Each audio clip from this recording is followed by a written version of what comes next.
ég Þórsari. Tryggvi Snær Hlynason, körfuboltamaður, nýkjörinn íþróttamaður Þórs, körfuboltamaður Þórs. Tryggvi, hvernig líður þér núna? Ég bara mjög sáttur, ef eitthvað hægt að segja. Mjög glaður og eiginlega alveg heimilifandi. Þegar þú reyndir heima Hamri hérna undir kvöld, áttur von á þessu? Eiginlega bara alls ekki. Ég hef búin að setja mig markmið að ná þessu næsta ári, en þetta svo sem eiginlega bara ef einhvað betra.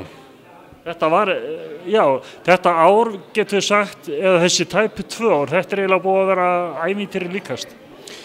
Já, þetta búið að gerast mjög hratt, má segja. Það alveg allt að gerast alveg á fullu, alveg dásamlegt.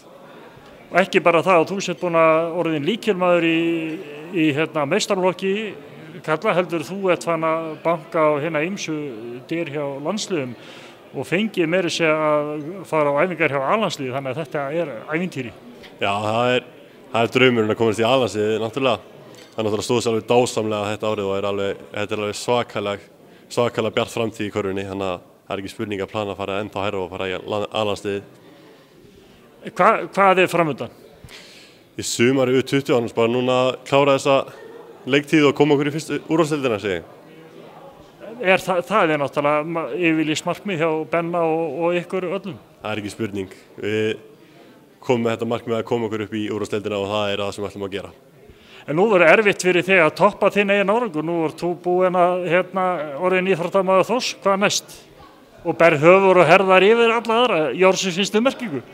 Ég veit það ekki. Þetta var nú planið að vera markmið næstu árið, þannig að það er bara að halda sér vakandi einu nótt og ákveða næsta. Og kannski bara eins og Sverri þjálfari Akureyrar handboltafélags spennt hjá að setja sér bara markmið og vera duglegur að fylgja þeim. Já, ekki spurning. Markmiðið skipta miklu máli í þessu. Því hærri markmiðið því meira þú reynir á því og hversu mikið metnað þú leggur í það.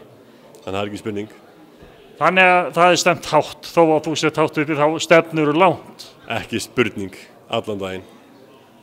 Tryggvi, ég segi bara til hamingju með titilinn og njóttu stundarinnar. Takk hérlega fyrir.